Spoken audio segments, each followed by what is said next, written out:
Gente, é o seguinte, eu senti de fazer esse momento aqui, esse aulão do panorama do Velho Testamento, porque eu acredito que é o seguinte, tanto um livro quanto um curso ou uma aula, o melhor, o melhor livro, o melhor curso, o melhor treinamento, o melhor estudo, não é aquele que entrega tudo para você, mas é aquele que te desperta para ter mais fome, tá? Que te desperta para ter mais sede, desperta você para buscar mais, para cavar mais fundo.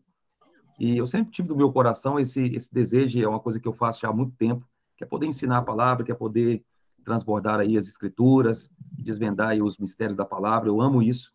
E é por isso que eu quis convidar, quis chamar pessoas para estarem aqui comigo nessa manhã de domingo, que é um dia de descanso, mas um dia também muito propício, muito agradável para a gente poder estudar juntos, ok? O que que acontece? Nós vamos compartilhar hoje a respeito e depois eu vou mandar para vocês também o PDF dessa aula, tá? Que a gente vai ter aqui. E acredito que isso aqui também já é um aquecimento aí para a nossa escola bíblica de generais que a gente vai ter em breve.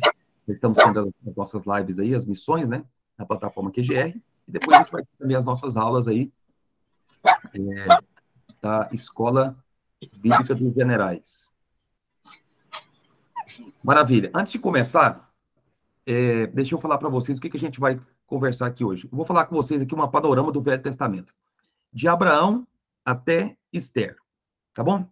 De Abraão a Esther. E é por que é importante estudarmos a história de Israel. Eu vou explicar isso aqui para vocês. O que acontece? Por que um país que tem 490 quilômetros de extensão e 90 quilômetros de largura, ou seja, um país... Sullivan, bom dia para você, general. Seja bem-vindo. Muito me honra a sua presença aqui. Muito bom mesmo. Por que um país que tem 490 quilômetros de extensão, 90 quilômetros de largura, ou seja, um país do tamanho do estado do Sergipe, tem uma influência tão grande? E nós precisamos aprender muito com a história de Israel. Nós vamos aprender muito com a história desse povo. Por que esse povo prospera tanto? Por que esse povo, mesmo depois de quase 2 milênios, simplesmente apagados da história, veio a se tornar uma nação hoje que, sem dúvida nenhuma, é dos maiores exportadores de tecnologia para o mundo inteiro? Nós vendemos laranja para Israel, Israel vende para nós tecnologia, para você ter uma ideia. E que exerce uma influência tão grande que até a calça jeans que você está usando tem a ver com Israel. Não sei se você sabe, né? Então, está todo mundo me ouvindo bem? Está me ouvindo? Tá. Qualquer coisa, vocês me avisam aqui. Se em algum momento você quiser entrar e fazer alguma colocação, falar alguma coisa, pode ficar à vontade, tá bom?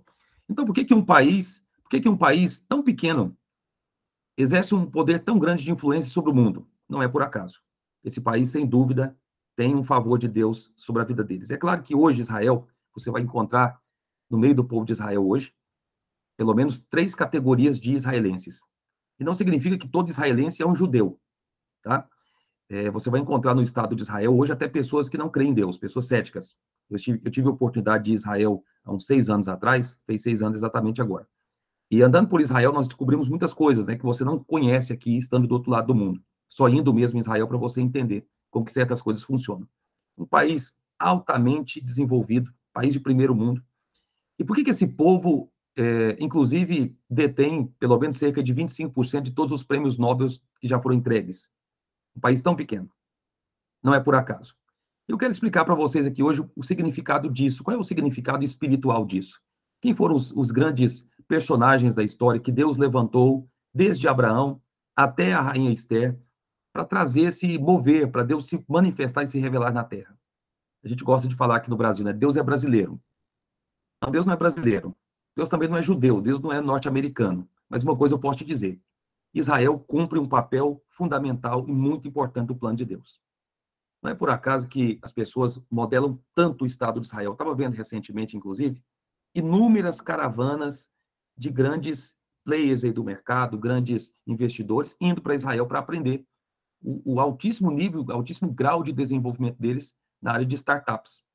Então, você anda, por exemplo, no deserto da Judéia, no extremo sul de Israel, onde faz 45 graus, tá? 45 graus em qualquer lugar que você tiver, no deserto da Judéia, e você tem um sinal de internet, assim, que ultrapassa qualquer coisa que você tem aqui.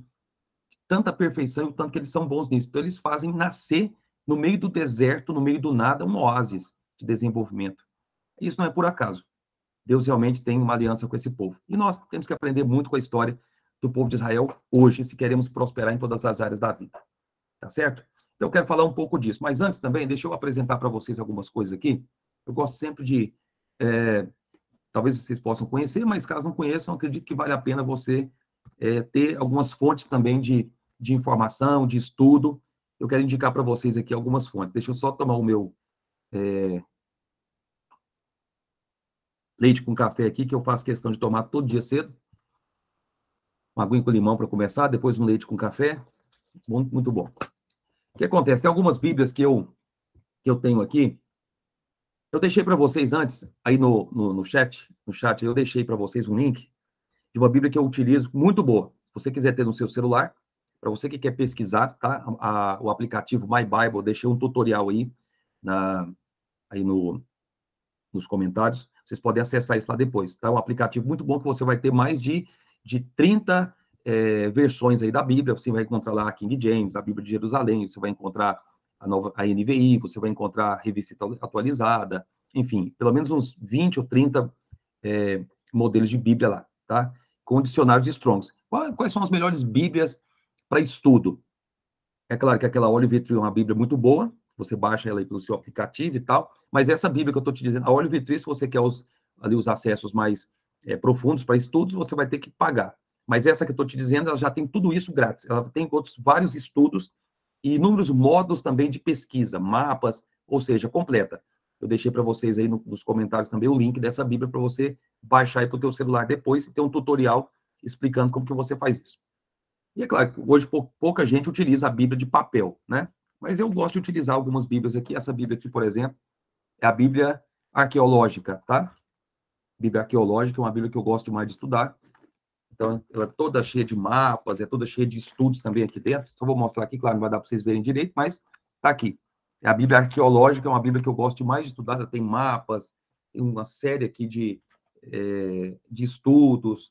Então, acho que vale muito a pena você ter essa Bíblia aqui, uma Bíblia grossa, Bíblia arqueológica, tá? Muito boa. Vou colocar depois aí para vocês também. É um passeio ilustrado através da história e da cultura da Bíblia. Muito boa mesmo. Vale a pena você ter essa Bíblia aí. Eu gosto muito de estudar. Essa aqui é uma outra Bíblia. Essa aqui é a revista atualizada. Essa aqui é a primeira. A Bíblia tem um valor assim muito grande para mim, porque eu ganhei essa Bíblia aqui de uma namorada que eu tive em 2005, tá? E essa namorada hoje é minha esposa. Então, é uma Bíblia que eu tenho um valor por ela muito grande. Toda desenhada aqui, toda cheia de coisas. Muito bacana ter uma Bíblia antiga, eu não abro mão de ter essa Bíblia sempre que eu vou estudar. Eu não sei se você já percebeu isso, mas parece que tem Bíblia que você encontra os versículos mais fácil. Essa aqui, no caso, é a minha. Parece que eu só pego ela tá bem, é uma espada que está bem afiada. Essa é a que eu utilizo, tá? Revista e atualizada. Outra Bíblia muito bacana que eu utilizo também é essa Bíblia aqui, ó. Não sei quantos já viram uma Bíblia dessa. Quem já viu uma Bíblia dessa aqui? Alguém sabe dizer que Bíblia é essa? Olha aqui, ó. Alguém conhece? Alguém já foi católico aqui? Tem uma dessa, Cândida, que legal. Pois é, olha aqui, ó, não tem? Pois é, eu tenho uma Bíblia dessa aqui. Essa aqui é a Bíblia católica, tá? Mateus, você tem uma Bíblia dessa, você utiliza demais da conta. Essa aqui é uma Bíblia excepcional. E eu já fiz vários estudos dessa Bíblia aqui. Sabe por quê? Porque essa Bíblia aqui, ela tem uma coisa que as outras Bíblias não trazem, né? Igualzinha, né, Marcelo? Pois é. Essa Bíblia aqui, ela traz...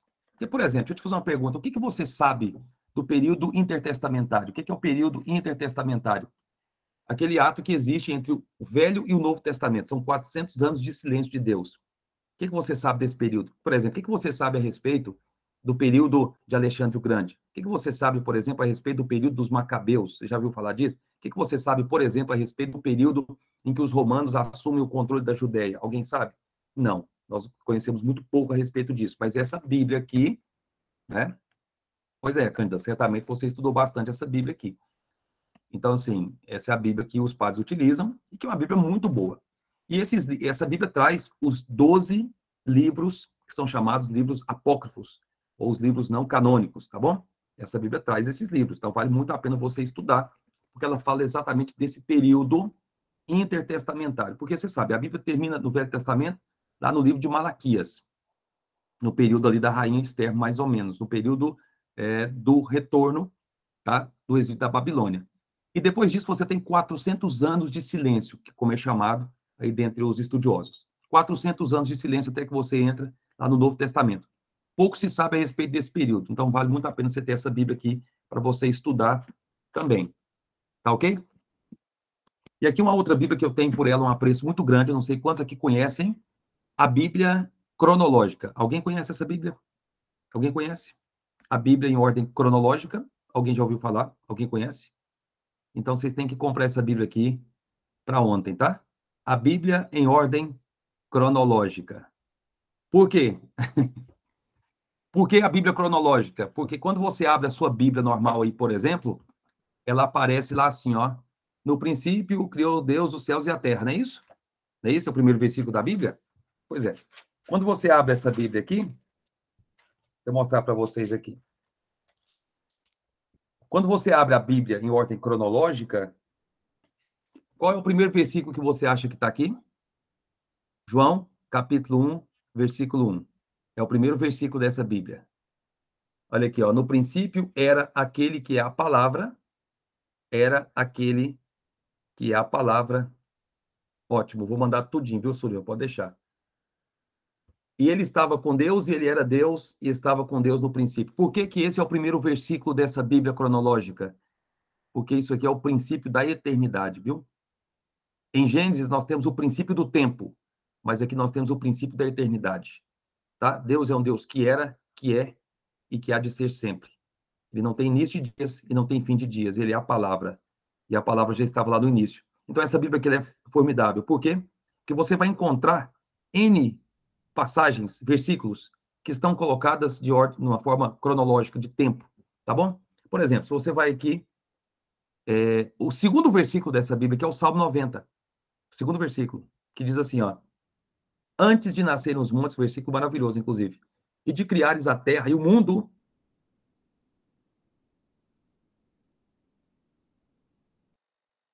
de eternidade,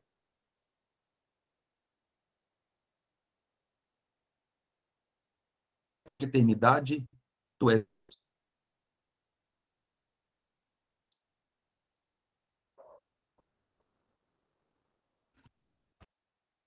Estão me ouvindo bem, né? Se tem qualquer problema, vocês me avisam aqui. Nós não escutamos Cortou? ali depois do Salmo 90, não. Ok. Voltou agora? Voltou? Beleza. Beleza. Então, olha aqui. Você tem, o primeiro versículo é João capítulo 1, versículo 1. Aí o segundo você tem aqui Salmo 90. Olha que coisa intrigante. Você quer uma coisa mais, assim, intrigante para despertar em você ainda mais interesse de ter essa Bíblia? O terceiro versículo dessa Bíblia é Isaías capítulo 14. Por que Isaías capítulo 14? Isso aqui é só uma parte de curiosidade, viu, gente, para essa Bíblia aqui. Por que Isaías capítulo 14?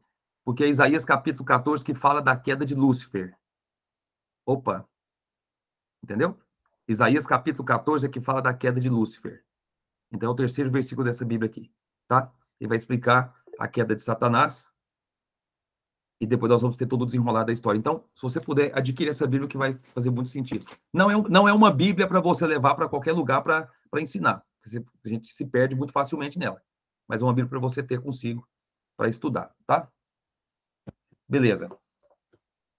E quero aproveitar a ocasião, já vou abrir para você, Salatiel, só um instante. E vou abrir a ocasião também para fazer uma indicação de um livro que, se você não tem, acredito que valeria muito a pena você ter esse livro, porque a vida eterna é essa, é conhecer a Jesus, a quem o Pai enviou, tá bom? Essa é a vida eterna. Jesus disse, João capítulo 17, versículo 3, que a vida eterna é essa, é conhecer o Pai, conhecer a Deus e a Cristo a quem ele enviou. Mas o nosso conhecimento de Cristo, gente, é um conhecimento muitas vezes muito superficial. É o Cristo da religião, é o Jesus da religião, é o Jesus, muitas vezes, travestido pela igreja de uma maneira muito religiosa. Nós muitas vezes vemos um Jesus muito mais como talvez um monge, como alguém recluso, e não tem nada a ver com Jesus isso, tá? Então, esse livro aqui é um livro de cabeceira, é um livro para todos aqueles que querem conhecer mais da pessoa de Cristo, porque esse livro aqui fala da humanidade de Jesus. Então, esse aqui é um livro para você ter consigo também. Eu vou dizer para vocês já o nome desse livro aqui. O Jesus que eu nunca conheci, tá? O Jesus que eu nunca conheci. Eu vou colocar depois todas as fotos, tá? Dessas indicações e vou mandar para vocês. O Jesus que eu nunca conheci. Leia esse livro com os lenços nas mãos, tá? É um livro apaixonante. É um livro para você... O Jesus que eu nunca conheci. Fantástico. Felipe Ansem, um dos maiores escritores, tá? Que nós temos. Os maiores pensadores, é uma visão jornalística, uma visão assim investigativa da pessoa de Jesus, e é um livro para você, olha, conhecer muito mais do mestre e mergulhar na presença dele, chorar na presença dele, que vai ser maravilhoso. Beleza, vamos lá então, gente, vamos começar. Depois eu vou mandar para vocês o PDF dessa aula aqui. Eu quero só ler um versículo com vocês aqui. Por que é importante a gente ler a palavra? E escuta uma coisa, nós não somos biblistas. O que é ser biblista? Nós não temos paixão pelo o livro em si da Bíblia, tá? Não é amor e devoção pelo livro em si. Porque a Bíblia, como livro, você pode ter a Bíblia como qualquer outro livro na sua vida. Você pode ter a Bíblia como um livro de princípios, você pode ter a Bíblia como um livro de estudo financeiro, porque a Bíblia tem muito ensino a respeito disso. Você pode ter a Bíblia como um livro de estudo geográfico, histórico, mas veja bem, a Bíblia pode ser qualquer coisa, qualquer livro, e pode ser utilizada para qualquer coisa. Até para promover guerras, a gente sabe disso. Muitas pessoas se utilizam da Bíblia para fazer muitas coisas, totalmente fora do propósito. Mas, veja bem, a Bíblia também pode ser o único livro que, quando você abre e você lê, o autor dela está falando com você o tempo todo. Viu? Porque quando você abre a Bíblia, seja em qual versículo for, talvez aquela passagem mais obscura, mais estranha, quando você lê, quando você busca com o coração aceso, faminto, o autor dela está presente porque ele está vivo. Então, parece que quando você vai para a Bíblia com esse coração, a tinta está muito fresca. A inspiração está ali. Entendem-me? Romanos capítulo 15, versículo 4. Romanos capítulo 15, versículo 4. Quero ler com você esse versículo aqui. Nós temos que tomar toda a Bíblia, toda a palavra, e ela é instrução para nós e ela é alimento. Então, a Bíblia não é um livro para ser lido. A Bíblia é um livro para ser alimentado, estudado, vasculhado. Tá bom? Então, sempre que você for para a palavra, vá com o coração aceso. Outra coisa, eu não leio a Bíblia todo dia, eu não consigo, não fique acusado, não fique condenado por causa disso. É melhor você ficar com fome do que ficar acusado. Então, o dia que você não leu a Bíblia, não fica assim, né, abatido, não fica curvado aí, pensando, eu não li a Bíblia hoje. Não, não tem problema. Próxima vez que você for ler, tenha fome, tá bom? Não tenha acusação, não tenha condenação nenhuma. Tenha fome. A Bíblia é um livro para ser lido com fome. Tá bom, gente? Vamos lá. Salatiel, você quer fazer uma pergunta? Pode fazer aí, querido. Pode falar.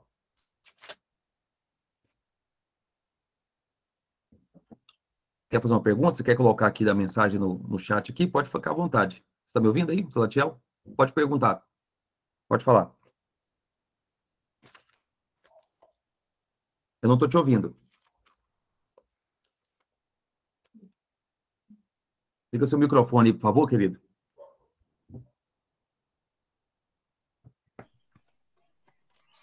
Eu apertei errado aqui a tela.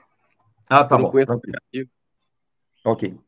Olha aqui, ó. Romanos capítulo 15, versículo 4. Paulo diz assim, ó. Olha só. Pois tudo quanto outrora foi escrito, para o nosso ensino foi escrito, a fim de que pela paciência e pela consolação das Escrituras temos esperança. Então, tudo que foi escrito na Velha Aliança, no Velho Testamento, ou no Novo Testamento, é para nossa instrução. Lá em Timóteo, o apóstolo diz que toda a Escritura é inspirada por Deus.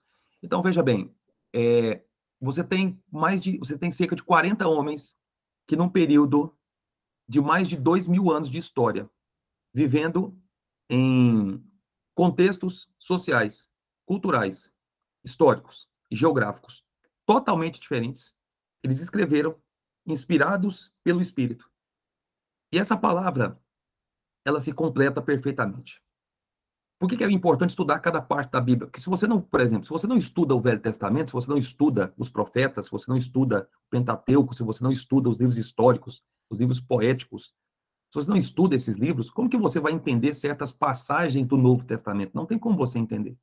E como que Deus é perfeito? Porque a Bíblia é um grande mosaico, é uma construção perfeita. Como que Deus fez com que esses homens, embora nem se conhecessem, não fossem contemporâneos, vivessem em épocas tão diferentes, eles pudessem escrever com tanta maestria e com tanta inspiração. Então, a Bíblia se completa perfeitamente. Então, deixa eu explicar essa questão aqui de como que é feita as divisões aí dos livros da Bíblia, os temas, e como que é feita os autores, os personagens ali, e como que é feita essa divisão dos livros da Bíblia. Então, vamos lá. 66 livros, ok?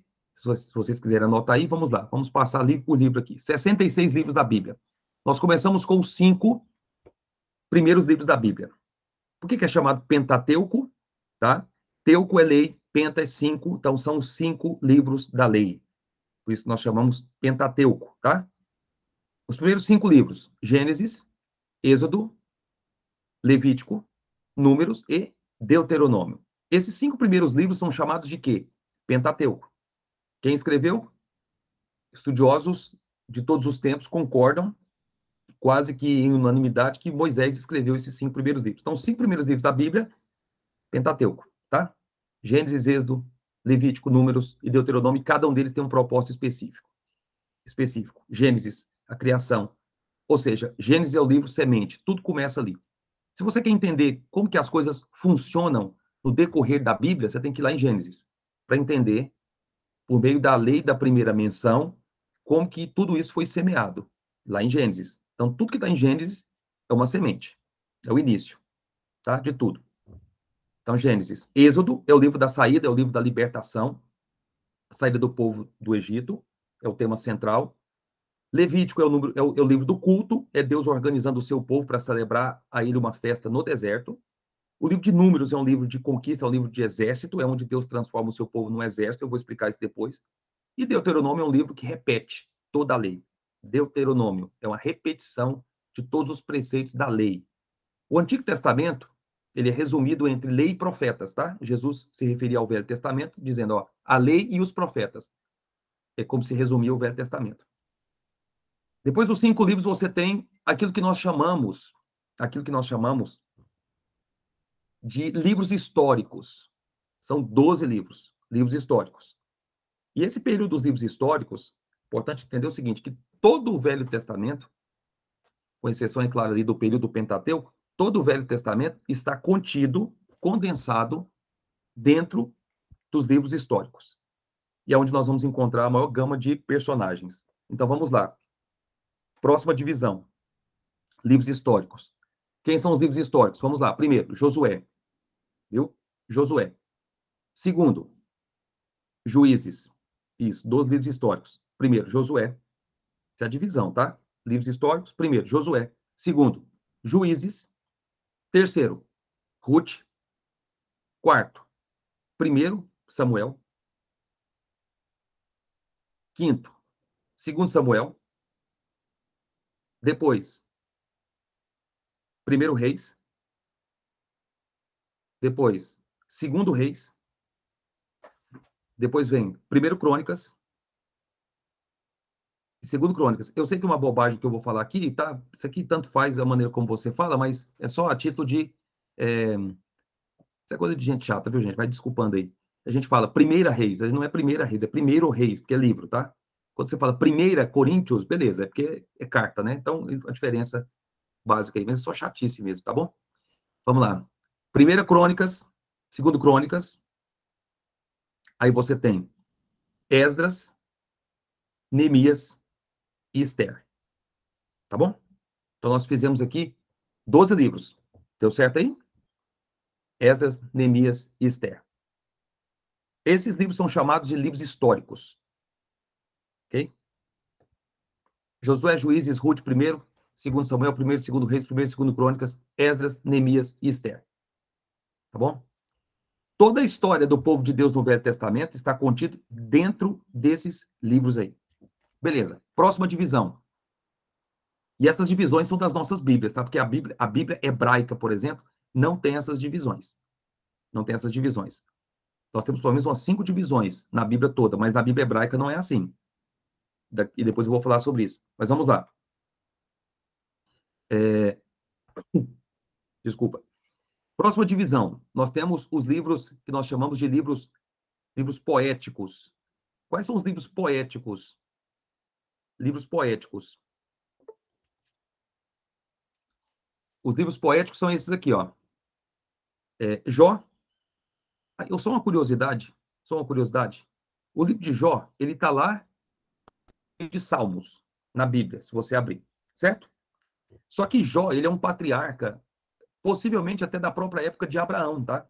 Então, quando você vai ler, por exemplo, a Bíblia cronológica, a época, o período histórico de Jó é um período lá dos patriarcas. Talvez o mesmo período de Abraão, de Isaac, de Jacó, aquele período lá, tá? Mas ele está colocado aqui dentro dos livros poéticos.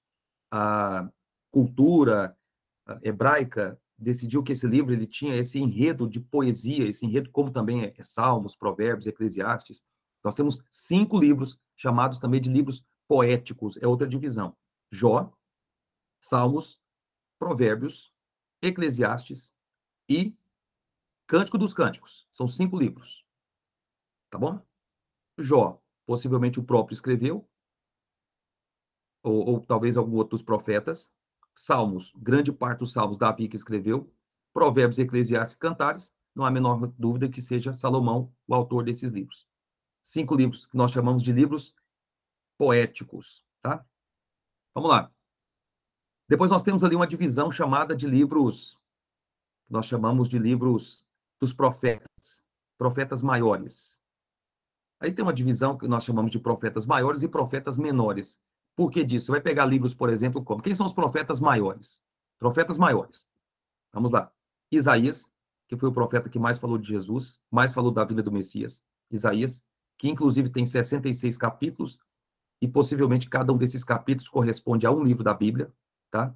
Então você tem ali Isaías, depois você tem Jeremias, aí você tem Lamentações de Jeremias, aí você tem Ezequiel, e você tem também o livro do profeta Daniel, que nós chamamos de Apocalipse do Velho Testamento. Viu? Que é um livro sensacional, um dos livros que eu mais gosto na Bíblia é o livro de Daniel. Maravilhoso, excepcional. Vale muito a pena você ler. Flora, seja bem-vinda. Umas pessoas que eu não falei bom dia aqui. Cida, bom dia para você. Débora, bom dia. Camila também, bom dia. Prazer muito grande ter vocês aqui, tá? Então, vamos lá. Falamos aqui de 5, certo? Profetas maiores. Agora, nós temos aquela parte, assim, que ela é mais complicada de decorar. Mas eu vou tentar falar aqui. Aí você tem os livros que nós chamamos de profetas menores. São 12. 12 profetas menores. Tá? 12 profetas menores. Oséias, Joel, Amós. Vamos lá. Oséias, Joel, Amós. Eu vou olhar aqui no meu índice aqui, só para não perder a sequência aqui. Deixa eu pegar aqui minha Bíblia aqui. Vamos lá. 12 livros que nós chamamos de profetas menores. E a gente não fala menores pelo nível de importância, não. É pelo tamanho dos textos mesmo, tá?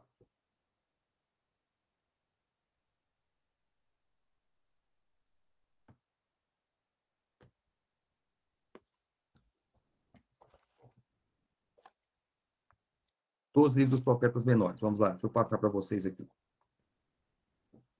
Osés, Joel, Amós, Obadias, Jonas e Miqueias, tá? Naum, Abacuque, Sofonias. Se eu falar alguns versículos aqui, assim, soltos, você vai se lembrar de muitos desses versículos aí que a gente às vezes não consegue, né, lembrar muito bem do livro, porque são livros de nomes assim bem diferentes para nós, né? Naum, Abacuque, Sofonias, Ageu, Zacarias e Malaquias, tá? 12 livros que nós chamamos de livros dos profetas menores, ok? Aqui acaba o Velho Testamento, viu? Aqui terminou o Velho Testamento. Aí nós temos um período, então, de 400 anos de silêncio, até chegarmos no Novo Testamento. Beleza, aí nós vamos para o Novo Testamento, o que nós temos ali? Começando, os evangelhos, são 4. Mateus, Marcos, Lucas e João. Viu? Os evangelhos, 4 evangelhos. Na nossa Bíblia, você vai perceber bem que nós começamos pelo evangelho de Mateus, que é o evangelho do rei. Depois nós temos o evangelho de Marcos, que é o evangelho do Filho de Deus. O evangelho de Marcos é um evangelho que foi escrito para os romanos, que fala de Jesus como escravo, e é por isso que ele não tem genealogia, tá bom? O Evangelho de Marcos não tem genealogia, não fala de quem Jesus é filho, tá bom? Não tem árvore genealógica. Por quê? Porque para os romanos não importava de quem fosse filho de qualquer pessoa. O que importava era que aquela pessoa veio para ser o escravo. Então, em Marcos, Jesus é o escravo. Em Mateus, ele é o rei. Viu? Em Mateus, Jesus é o rei, e o assunto principal de Mateus é o evangelho do reino. Em Marcos, o assunto principal é que Jesus veio não para ser servido, mas para servir e dar a sua vida em resgate de muitos. 400 anos de silêncio, perderam-se, as escrituras não escreveram. Então, é o que eu estava dizendo a respeito daquela Bíblia católica. Nós tivemos muitos escritores nesse período. Só que depois as pessoas que fizeram, né, a junção canônica ali, eles entenderam que esses livros que foram escritos, e são muitos deles, você tem ali Macabeus, Judite e outros vários livros escritos nesse período intertestamentário, nesse silêncio de 400 anos, os responsáveis por traduzirem a palavra, eles entenderam que esses livros não eram inspirados. Porque esses livros, eles contêm muitas histórias, assim, muitas lendas, muitos contos, porque é muito típico da cultura judaica isso. Então, esses organizadores do cânon sagrado, eles entenderam que esses livros, que sempre existiram, né? Sempre existiu a literatura judaica, eles entenderam que esses livros não eram inspirados, tá bom? Não eram inspirados. Então, por isso é que eles deixaram esses livros de fora. Que são livros importantes você estudar, tanto pelo aspecto histórico, geográfico, mas também pelo contexto espiritual, tá bom? O que é importante entender é que esses escritores, esses livros que foram colocados, esses 66, eles trazem a mensagem necessária para a nossa transformação, nossa salvação e nosso relacionamento com Deus, né? Eu gosto de dizer que a Bíblia é uma carta de amor do Pai para nós, não é verdade? É um livro de relacionamento. Mas é importante, viu, estudar esse período, porque ele traz também algumas coisas que dentro da própria Bíblia você não vai encontrar. É fundamental também estudar esse período. Vamos lá. Aí você tem os 4 evangelhos, aí depois você tem um que nós chamamos de livro histórico no Novo Testamento, que é o livro de Atos.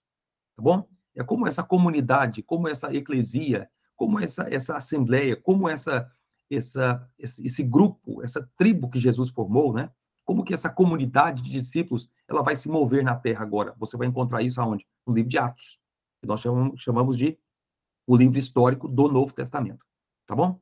Depois de Atos, nós temos aqui que nós chamamos ali de as cartas de Paulo, epístolas de Paulo. O que você tem ali depois? Depois você tem Romanos, que é o livro mais profundo da Bíblia, tá bom? Talvez dos mais importantes de serem lidos várias e várias vezes no ano. Se você puder, leia a carta aos Romanos, sempre. Leia, confesse, medita nela, nessa carta. Carta aos Romanos. Depois, primeira carta aos Coríntios. Segunda carta aos Coríntios.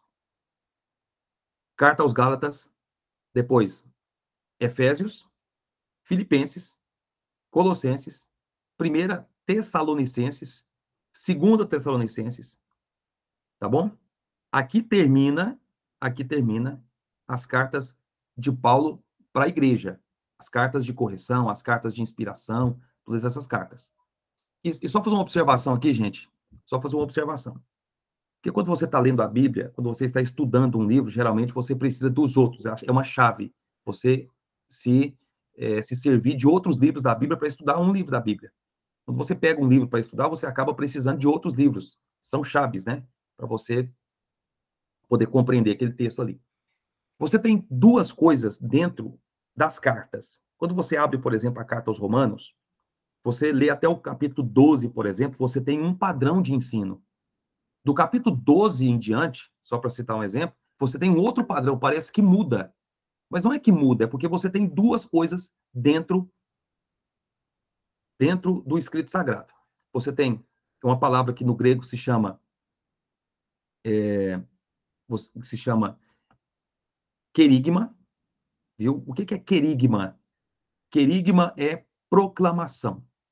Então, a primeira coisa que você vai encontrar dentro, por exemplo, das cartas de Paulo, você vai encontrar querigma. O que é querigma? Proclamação. É uma revelação. Tá? Só que depois do querigma, você tem didaquê. E o que é didaquê? Outra palavra grega para comportamento. Comportamento. Deus nunca nos traz uma revelação sem exigir de nós um comportamento. Ou seja, não adianta alguém dizer, eu conheço muito da Bíblia, beleza. Mudou seu comportamento? Mudou sua prática? Mudou seus relacionamentos? Mudou sua vida? Não, então você conhece muito pouco. Ou seja, não existe relacionamento com a palavra, não existe relacionamento com Deus sem prática. Concorda comigo? Não existe. Não existe relacionar-se com Deus e a sua vida continuar a mesma. Não existe relacionar-se com Jesus e você não mudar. Não adianta dizer que mudou a crença se não mudou o comportamento. Então, a primeira coisa que Paulo faz é proclamar quem nós somos em Cristo, a nossa identidade. Só que depois o que Paulo diz? Beleza, já que você mudou a sua crença, essa mudança de crença tem que orientar agora a sua mudança de comportamento. Não tem como alguém dizer que, né, mudou crença, mas não mudou comportamento. Essas coisas se retroalimentam, tá bom? Então, primeiro você tem querigma, proclamação. Por que também? Porque você não muda o comportamento de ninguém sem dar a essa pessoa, sem entender quem você é, sem compreender a sua identidade. Não tem como, porque a mudança é de dentro para fora. Então, essa compreensão da mudança de dentro para fora é quem eu sou, qual é a minha missão, o meu propósito, o meu chamado, com quem eu me pareço, a imagem de quem eu sou. Então, é por isso que primeiro é a proclamação, depois é comportamento. Ou seja, já que você entendeu isso, agora você vai praticar isso, você vai amar o teu irmão, você vai servir as pessoas, você vai servir a sua geração, você vai transbordar, você vai proclamar essa mensagem que salvou a sua vida, você vai ser o melhor pai, o melhor filho, o melhor marido, a melhor esposa, você vai ser o melhor empresário, você vai ser o melhor funcionário, o melhor colaborador, ou seja, você vai fazer diferença nesse mundo, você vai ser luz e vai fazer essa luz se espalhar, compreendem-me? Então, isso é didaquê, mudança comportamental. Essa conversa de que Deus não tem interesse na nossa mudança comportamental, isso é uma falácia. É óbvio que sim. Nós temos que andar de maneira digna da nossa vocação. Tá certo? Querigma e didaquê, proclamação e comportamento. Beleza. Aí depois você tem as cartas pastorais, que Paulo escreveu para quem? Primeiro e segundo Timóteo.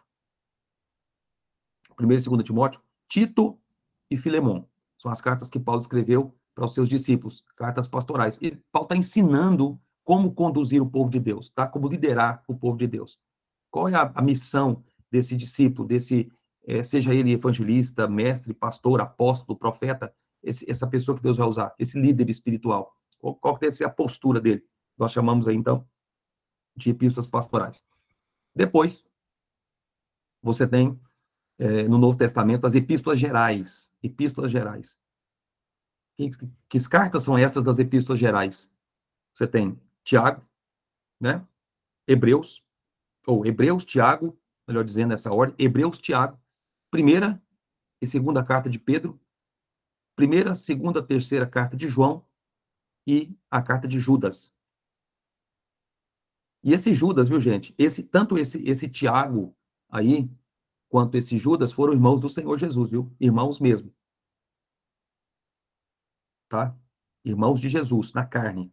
Irmãos naturais de Jesus. Esse Tiago, a priori, não cria no Senhor, no seu irmão, inclusive a própria Bíblia fala que a própria família de Jesus o rejeitou. Esse Tiago também foi um desses que rejeitou, mas depois ele se converteu a Jesus, o teve como seu salvador, e esse Judas também era irmão de Jesus na carne. Judas, inclusive, era um nome muito comum naquela época, naquele tempo. Você termina aqui, então, as epístolas gerais, e depois você tem o último livro da Bíblia, que é o livro de Apocalipse, tá bom? Que é o livro da revelação. Até aqui tudo bem?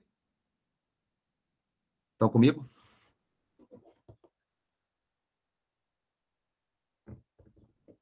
Alguma colocação que vocês gostariam de fazer até aqui, gente? Sobre essas divisões? Não dá para falar, assim, detalhe por detalhe. Eu vou falando aqui ao longo do que eu vou falar aqui agora, sobre o tema de cada livro. Mas eu vou aqui agora falar, então, do que Deus resolveu fazer chamando esses homens e esse contexto, e por que a história de Israel ela é importante. Eu quero fazer aqui, então, uma mistura de tudo isso para você entender por que o aspecto histórico do Velho Testamento ele é fundamental para a nossa vida. Eu deixei para vocês aí no chat alguns links, se você puder depois assistir. Tem um arqueólogo que eu acompanho muito, ele, para mim, do Brasil hoje, sem dúvida, é um dos melhores estudiosos desses temas. Ele vai em Israel todo ano, tá? Ele vai em Israel todo ano, Eu vou ver se eu consigo mandar depois aqui. Vou mandar assim. Ele chama Rodrigo Silva, Dr. Rodrigo Silva. E ele é um cara, assim, de uma mente muito aberta, uma pessoa muito estudada, tá? E faz um trabalho excepcional. É uma referência, tá bom? Uma referência, um reconhecimento internacional, um historiador e arqueólogo, assim, fantástico. Vale a pena assistir os vídeos dele, tá bom? Deixei na descrição e no chat os links, alguns deles. Vamos lá. Deus sempre desejou se revelar na terra. Deus sempre desejou se revelar ao homem. Deus sempre desejou se conectar conosco, com o ser humano, sempre, para expressá-lo, para manifestá-lo na terra. Eu costumo dizer, olha, Deus não fez você para trabalhar para ele, tá? Deus não fez o ser humano para trabalhar para ele. Deus não fez o ser humano para fazer culto. Deus não fez o ser humano para fazer missa. Deus não fez o ser humano para fazer rituais. Deus não criou o homem para trabalhar para ele. Deus fez o homem para ser a sua expressão. Deus fez o homem para ser a sua imagem. Deus fez o homem para governar na terra, para ser a expressão de Deus na terra. Quando você tem expressão, você tem governo. Quando você tem imagem, você tem governo. Quando você tem sacerdócio, você tem realeza. E esse princípio é um princípio que rege toda a Bíblia. Qual o princípio, Mateus? O princípio do sacerdócio e da realeza. E sacerdócio não é essa coisa que a gente às vezes tem na cabeça de uma pessoa toda paramentada com uma roupa ali, né, aquela roupa assim, que até deixa você assim, aquela roupa religiosa. Não é isso que a Bíblia fala. Sacerdócio para Deus é contemplação. Sacerdócio para Deus é expressar e refletir a sua imagem. Isso é sacerdócio. Agora, você só reflete a imagem de quem você relaciona. Você só consegue expressar a imagem de alguém que você conhece. E Deus desejou, então, se manifestar na terra, se revelar na terra. Mas por meio de quem que Deus ia fazer isso? Então, o nosso ponto de partida vai ser Abraão. Nosso ponto de partida vai ser Abraão. Gênesis capítulo 12 fala que Deus chamou esse homem. Porque o chamado de Deus não precisa começar com muitos, só precisa começar com alguém que responda, tá? A gente às vezes fica querendo que as pessoas, que todo mundo queira, que todo mundo faça, que todo mundo responda. Nem sempre é assim. Quando Deus chama para a salvação, ele chama todos. Mas quando Deus chama para cumprir um propósito específico, muitas vezes ele chama só um, ou poucos, tá? Faz sentido o que eu estou dizendo? Então é por isso que às vezes tem coisas que Deus falou para você fazer, chamou você para fazer, mas ele não falou com outro amigo seu, não chamou uma outra pessoa que está muito perto de você. Por quê? Para Deus tanto faz salvar com muitos ou salvar com poucos. Mas quando Deus usa para uma missão específica, para um chamado específico, ele desperta alguns. Entendeu? Desperta alguns. Quem é que Deus despertou? Abraão, um homem totalmente improvável. Que inclusive não chamava Abraão, chamava Abrão. Chamava Abrão. Pai exaltado. Abraão, com todas aquelas limitações, incapaz de ter filho, a sua esposa, Sara, que era Saraí, também estéril. Abraão já com seus 75 anos de idade. E uma coisa intrigante, né, gente? Parece que Deus, ele tem assim uma coisa até que eu falo, Deus, mas só tem umas maneiras de lidar com a gente assim, intrigante demais, porque parece que Deus só nos chama para fazer coisas que a gente não dá conta. É uma característica de Deus, né? Ele só chama gente incapaz, gente que não consegue, e gente que possa depender dele. Então, Deus chama quem? Deus chama gente que está Deus chama gente que está disponível e à disposição. Por que Deus mudava o nome deles? Porque mudança de nome é mudança de identidade. Quando Deus te chama, ele muda seu nome, muda sua identidade. Deus mudou o nome de Abraão, Deus mudou o nome de Jacó, Deus mudou o nome de Paulo. Por quê? Porque mudança de nome é mudança de identidade, é mudança de propósito. Mudança de nome na Bíblia é mudança de identidade. Isso aqui é uma chave das mais importantes na palavra. Gente, os nomes na Bíblia, eles cumprem um papel fundamental. Fundamental. Entender essa questão da mudança de nome é fundamental. Nós também tínhamos um nome. O nome da sua identidade não mudou. Você continua se chamando, né? Adrian, Marcelo, Lorena, Salatiel, Cândida, Daniele, Cida, Flora, Mateus. Você continua se chamando assim. Mas espiritualmente você tem um outro nome. Saiba disso. Espiritualmente você tem outro nome. Não é mais aquele mesmo nome que você tinha antes. Por quê? Porque é impossível alguém ter um encontro com Deus. É um rebrand mesmo. Boa, Marcelo. Exatamente. Deus ressignifica tudo, repagina tudo, muda tudo.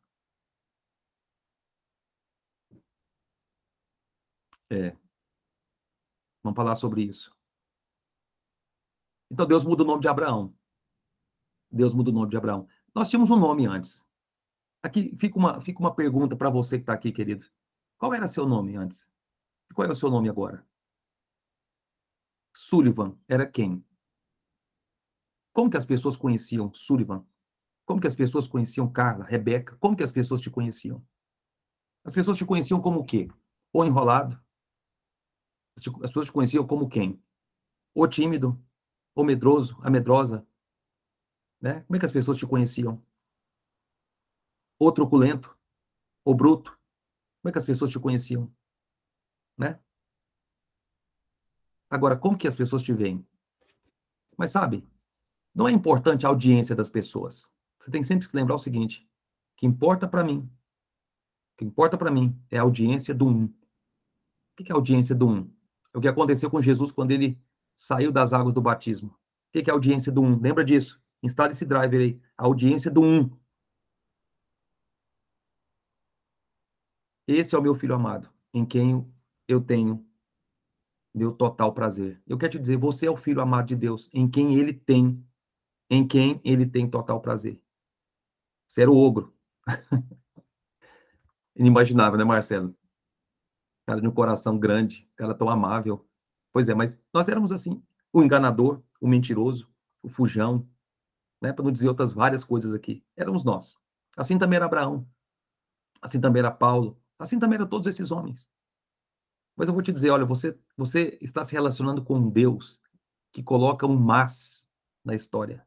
Deus é um Deus que coloca um porém na história. Você já viu o que acontece depois do mas? Já viu? O que acontece depois do mas? Depois do mas? Você esquece tudo que veio antes. Deus colocou um mas na sua história. Já viu aquela coisa? Quando você vai dizer para alguém, você fez isso aqui, mas, pronto, esqueceu tudo que ficou para trás. Só o que vem depois do mas agora é o que importa. Pois é, Deus colocou um mas na sua história. Abraão era incapaz de responder a Deus, mas Deus disse para ele. Deus disse para ele, você vai ser pai de multidões. Medrosa? Pois é. Todos nós éramos assim. A incapaz ou incapaz. O que sempre começa e nunca termina. O que não responde, o que não corresponde, o que não se relaciona bem, éramos nós. Mas Deus entrou na sua história. Ele veio como um raio na tua direção. O que ele fez? Colocou um mas na tua história. Entendeu? E aí uma coisa também, gente, assim, Deus chama Abraão para responder, porque por meio de Abraão, todas as famílias da terra viriam ser abençoadas. Não só pelo aspecto, claro, é... que coisa, né? Eu vou falando aqui de acordo com o que vocês estão colocando aqui. O que tem sempre a ver com a nossa maior dor? É interessante isso, né? Cabe muitas coisas, mas sabe? Porque é tudo aquilo que a gente não quer encarar. Por que Deus nos usa grandemente, exatamente naquela área que nós tínhamos maior dificuldade, maior problema? Porque você saiba exatamente o tipo de transformação que você teve, tenha toda a convicção de falar o que te aconteceu.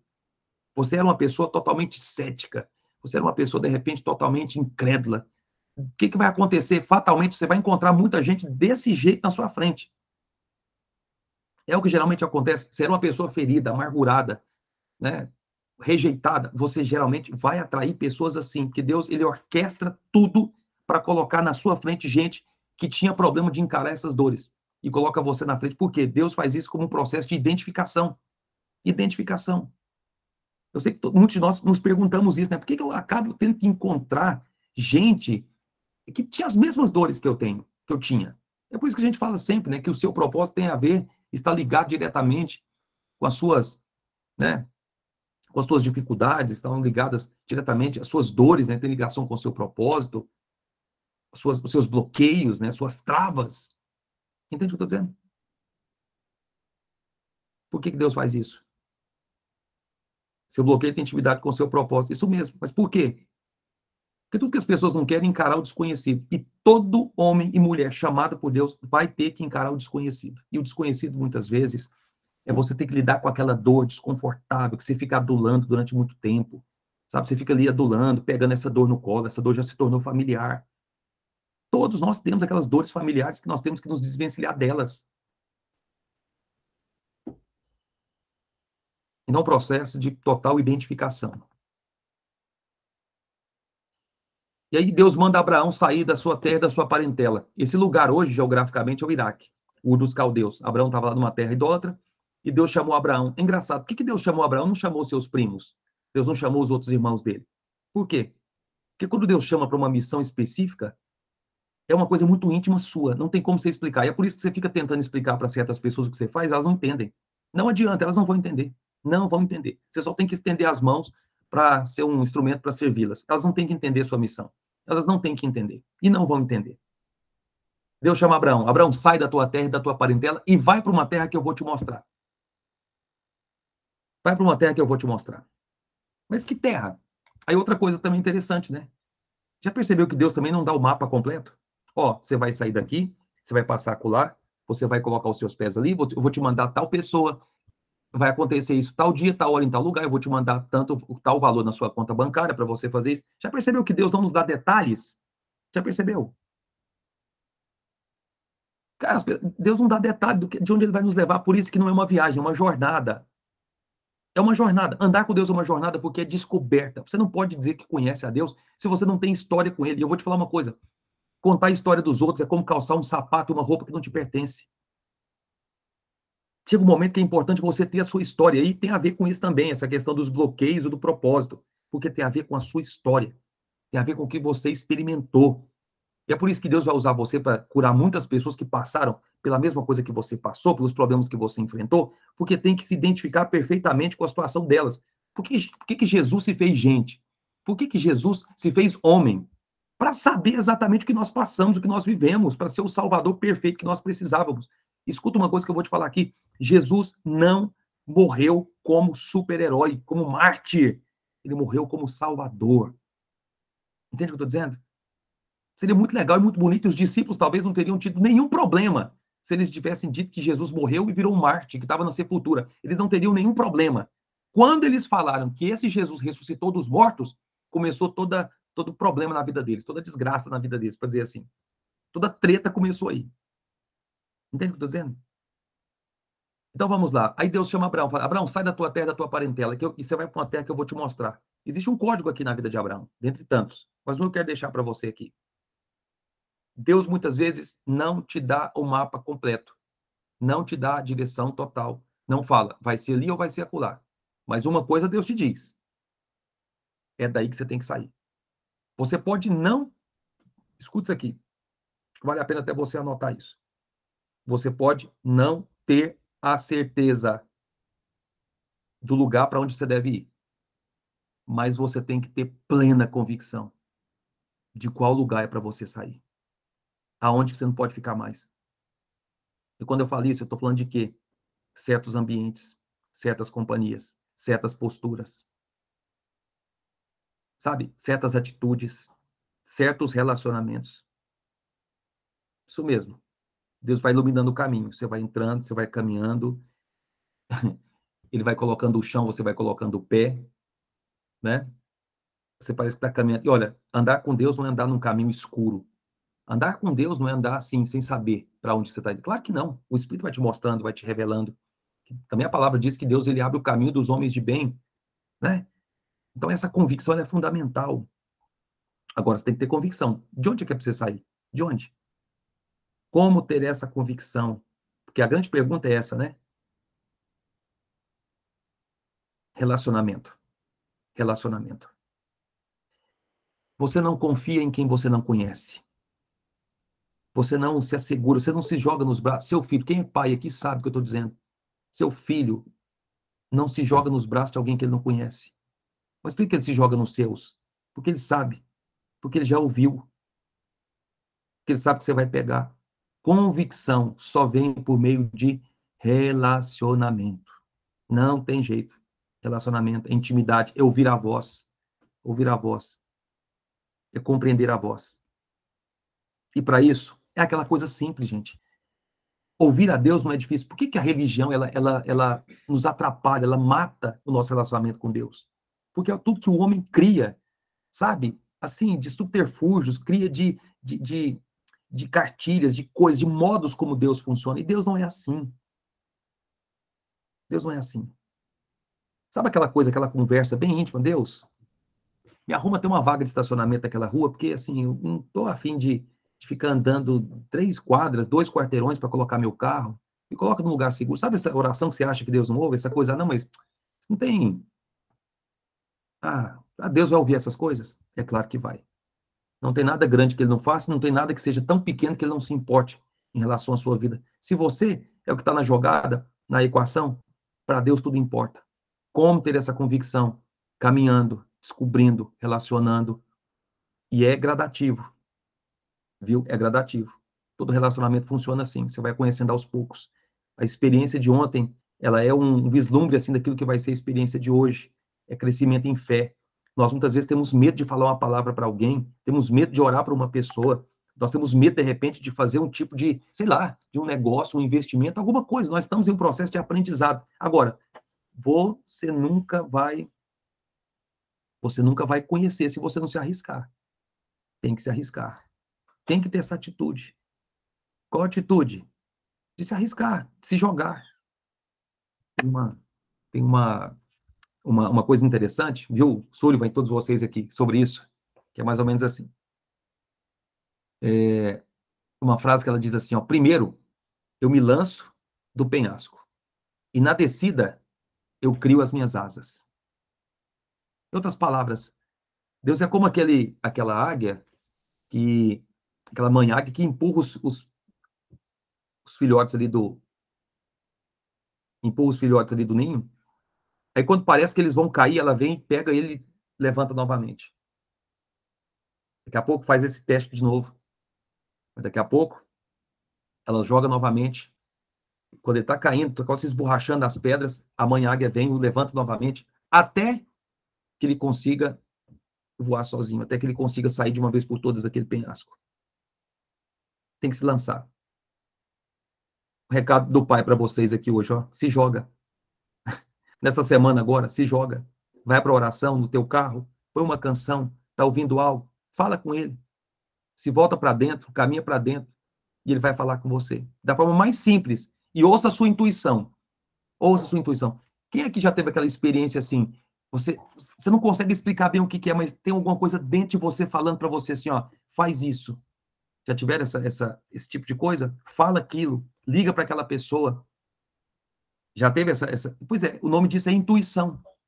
O problema é que nós não acreditamos. A gente pensa, é algo da minha cabeça. Eu vou te dizer. Olha aí, ó, todo momento, né? Tá online o tempo todo com o céu, né? O que é isso? O que é isso? É Deus falando com você, só que nós não acreditamos.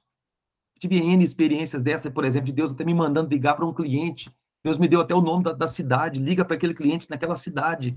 Eu pensando assim, é coisa da minha cabeça. Não era. Logo em seguida o cliente ligou e comprou de um outro vendedor.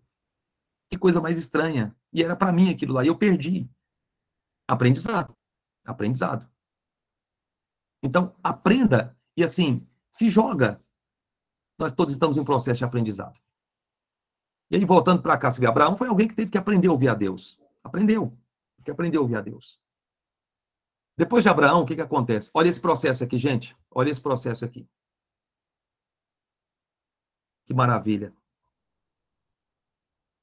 Muitos comentários aqui, top, viu, gente?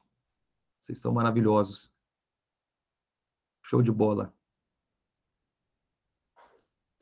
Deus só chama gente que parece que a gente não consegue fazer. Porque é para ser feito por Ele. Atualmente eu sinto que não estou conseguindo fazer o que Ele me chamou para fazer. Eu vim aqui te lembrar hoje, não é à toa que você está aqui, não. Não é por acaso que você está aqui. Eu sinto que Deus realmente quer aqui hoje trazer convicção para muitos de vocês aqui, certeza, trazer consolo, conforto também, mas também instigar você.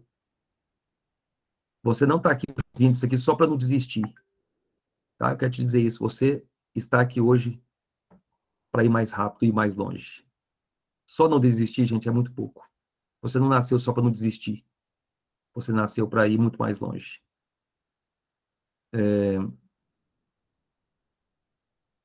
Às vezes eu tenho dúvida quando é ele que está falando, né? Aprenda que você é um ser espiritual, tendo uma experiência humana. Sobre isso, inclusive, né? É a voz de Deus, é loucura para o nosso entendimento. Nem sempre a tua mente vai concordar. Não queira que a tua mente concorde com o que Deus está falando dentro de você. Porque a nossa mente é racional. Nós racionalizamos tudo. É claro que a fé, ela se baseia numa lógica. Por exemplo, a fé se baseia no que Deus disse, no caráter de Deus, tá? No que Deus falou, que está escrito. Óbvio que a nossa fé se baseia nessa lógica. Mas entenda uma coisa, as coisas da fé são de outra dimensão. As coisas do sobrenatural são de uma outra dimensão. E essa outra dimensão é o que está ocorrendo dentro de você. E isso não tem como explicar. Sabe o que significa isso aqui? Eu sei, escuta isso aqui. Eu sei que sei, mas não sei porque sei. Entenderam? Eu sei que sei, mas não sei porque sei. É isso. É sobre isso. Discernimento. Há uma voz falando com você. Né? É uma voz falando com você. Características da voz de Deus. Não é para causar dentro de você turbulência. Como que eu sei se isso aqui é de Deus? A sua paz permanece ou você perdeu a paz? Você perdeu a paz. Temor interno, isso mesmo. Só um segundinho, gente, por favor. Só um instante.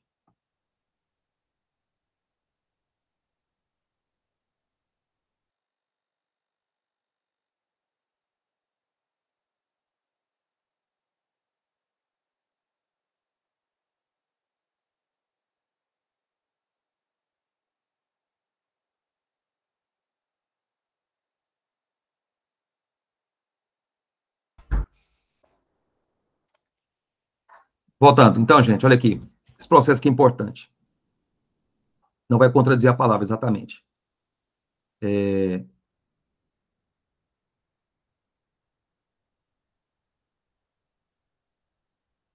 Como nós estamos falando de uma jornada de relacionamento, quanto mais você se relaciona, quanto mais você ouve, quanto mais você cresce nesse relacionamento, mais você consegue entender qual é a voz dele. E o que a voz de Deus traz em nós? Traz paz, traz descanso. Não é que traz paz, ela te faz permanecer na paz. Porque nós tomamos decisões a cada instante da nossa vida. Nós tomamos todo tipo de decisão, desde a nossa casa, nosso trabalho, profissão, os negócios, família, pessoas que estão perto de nós, fazemos negócio todos os dias, ou seja, ajudamos pessoas, então nós precisamos ouvir a voz de Deus.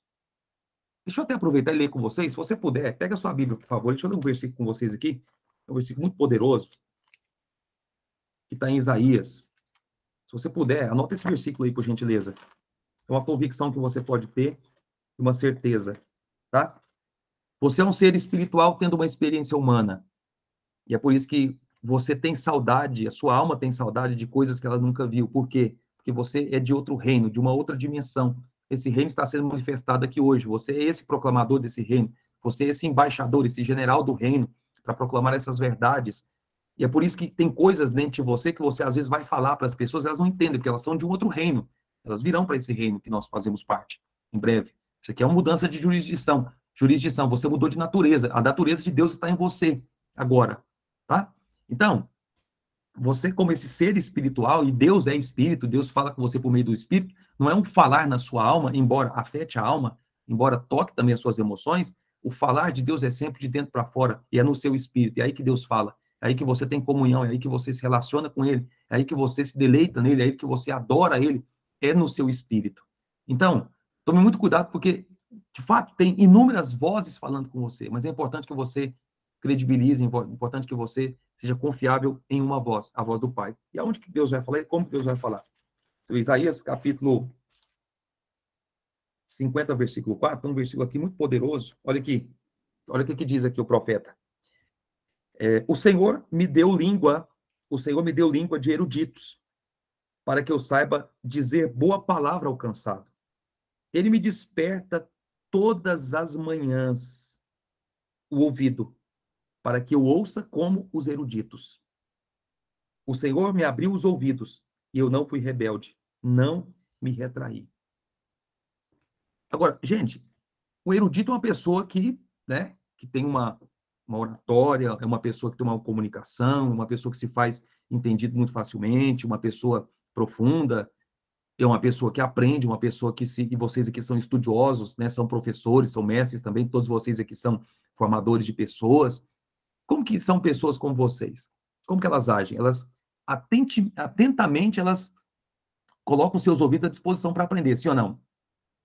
O que o profeta está dizendo aqui? O que o profeta está dizendo? Que Deus deu para mim e para você ouvidos como de eruditos, língua como de eruditos, mas também ouvidos como de eruditos.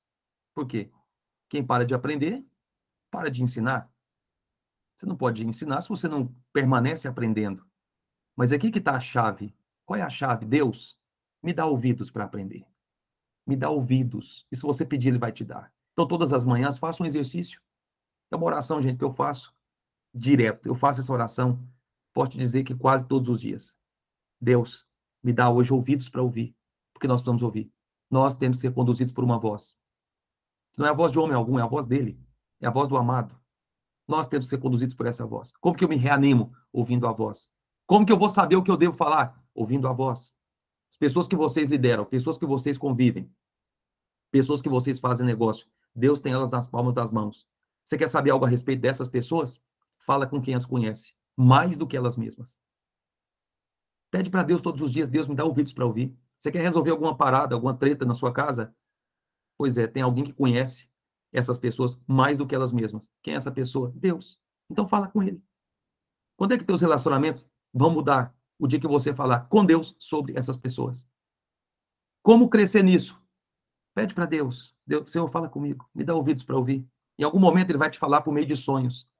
Eu tenho tido umas experiências assim, gente, muito doidas. Por volta das 4h30 da manhã, eu simplesmente acordo e Deus começa a trazer coisas no meu coração. Faz uma coisa, escreve isso. É uma frase, às vezes é uma palavra. Gente, por que eu estou pensando nesse assunto hoje? Esse negócio persiste. Alguém já teve essa experiência aqui? Você parece que está ouvindo uma voz, tem uma voz ali reverberando, né, no seu coração, no seu ouvido. Tem uma coisa, é Deus falando com você. Não pense que é da sua mente. Se fosse da sua mente, você saberia explicar muito rapidamente. Como que eu sei que é de Deus? Não tenta racionalizar. Como que eu vou saber que é do Espírito? Como que eu sei que é de Deus? Trouxe confirmação, trouxe consolo, trouxe ensino, trouxe exortação, trouxe orientação, direção. Então não fica racionalizando. Só execute, só faça. De repente você está passando uma rua, está em algum lugar, Deus fala para você, ó, fala para aquela pessoa assim, que ela está passando por isso, por isso, por isso. Isso é palavra de conhecimento. Escreva a visão. Isso mesmo. Exatamente isso. Escreve o que Deus está falando com você. Escreve o que Deus está falando no seu espírito. E pede para Deus, me dê esses ouvidos atentos. Ouvidos atentos. Gente, nós só temos como, né? Como? Esteja atento. Só esteja atento, porque Deus fala com você o tempo todo. Deus fala conosco o tempo todo. Boa, Camila. Tive outro nível quando desbloqueei o espiritual. Claro, claro. Desligou o racional, né? Yes, isso mesmo. Boa, Camila, obrigado. Aprendendo a palavra. Deus começou tudo para um homem, Abraão. Esse homem precisou aprender a ouvir a voz de Deus. Embora não soubesse para onde estava indo, sabia de onde era para ele sair. Outra coisa também em relação a isso. Você vê, Deus manda Abraão sair da sua terra e da tua parentela. Por que Deus nos manda sair de certos lugares, ambientes, atmosferas? Abraão estava cercado de uma atmosfera, porque aquela atmosfera que Abraão estava era uma atmosfera de muitas vozes.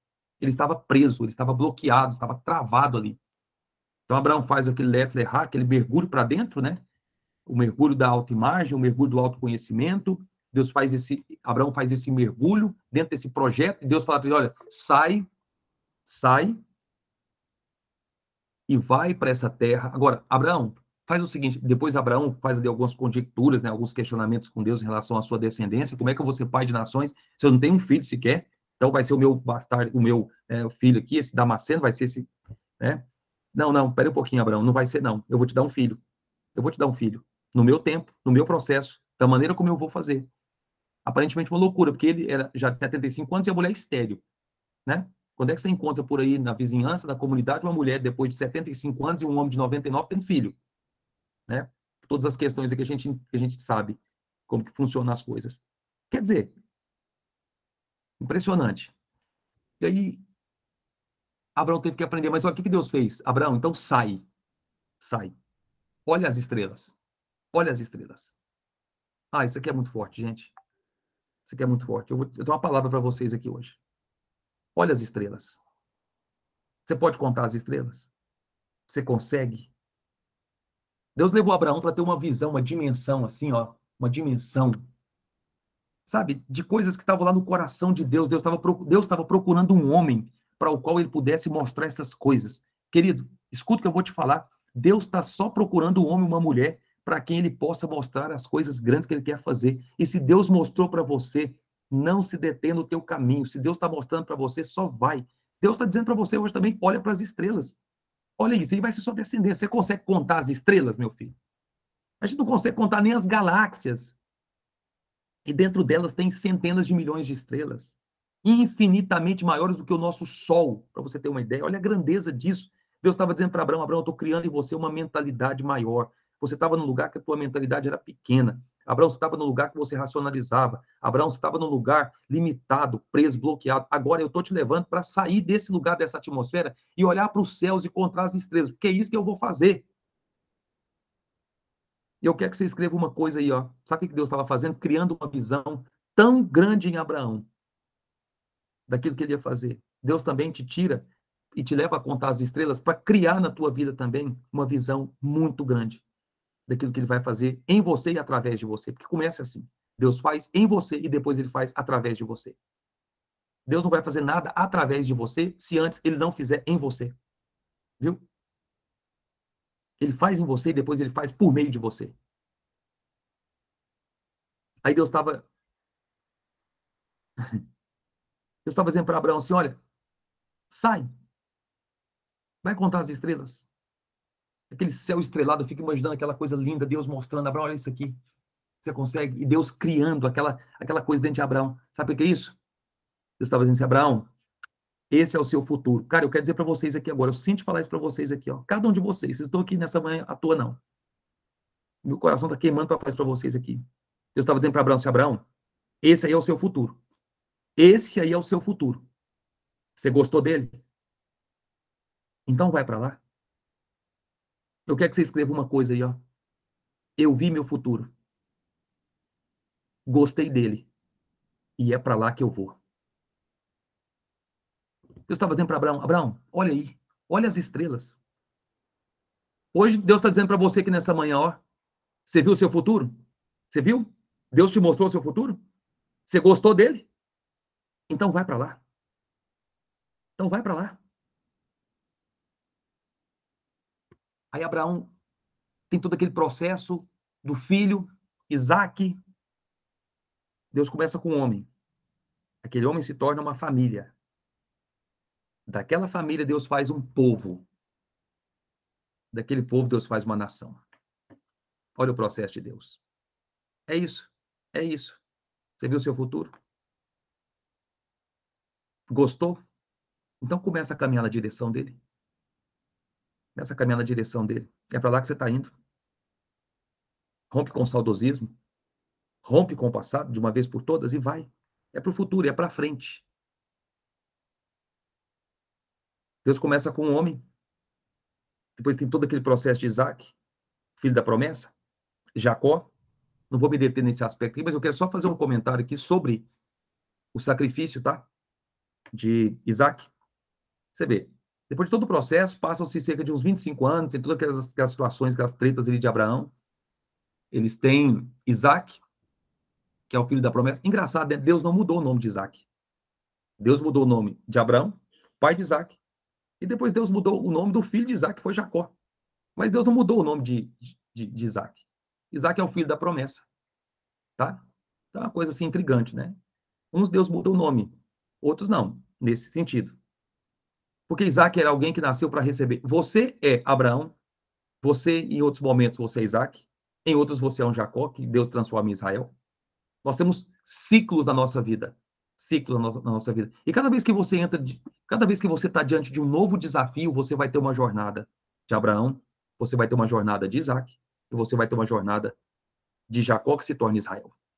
Compreende-me? É cíclico. Você vai ter essas jornadas na sua vida. Abraão já estava conectado com a visão, exatamente. É. Então, gente, o como é o que nos assusta, né? É o como. Todos nós nos assustamos muito com o como. Como que vai ser isso? Escuta uma coisa aqui que, assim, parece que não é prático, mas como que é isso na prática? Já começa por aí, né? Como? Como que é na prática? Você quer uma jornada de fé impactante, transformadora? Seja liberto da necessidade de entender o como. Seja liberto da necessidade de entender o como. Se você entende o porquê, você suporta qualquer como. Isso aqui não é palavra de efeito, não, viu, gente? Eu sei que no processo é que está o negócio, né? No processo é que está aquela coisa, gente. O processo que é inquietante. É o processo é que é, assim, desconfortável demais, desconfortável. Abraão tentou tomar um atalho, fez um filho na empregada, virou uma situação assim, um caos, um problema. Aconteceu tudo isso. Mentiu, dizendo que a mulher não era mulher dele, que era amiga dele, que era irmã dele, para não ser morto. Abraão viveu essas paradas todas. Você vê que as debilidades, que mesmo no processo do chamado, da resposta, da nossa missão, a gente tropeça. Mas o tropeço é só um aviso que você pode cair. O tropeço não é a queda ainda. Viu? O tropeço é só um aviso, só você pode cair. É só um aviso, você não caiu ainda. Levanta, vamos continuar, vamos prosseguir. Está fazendo sentido, gente? Então, quer dizer, vamos prosseguir, vamos caminhar, vamos avançar. E Abraão persiste, depois vem Isaac. Olha aqui, é importante você entender os momentos que Isaac era totalmente diferente. Isaac era um homem pacato. Isaac gostava de caça, Isaac gostava... Porque tem momentos que é momentos de você só descansar e só receber. E é importante que você entenda também o momento que é para você só descansar e só receber, só desfrutar.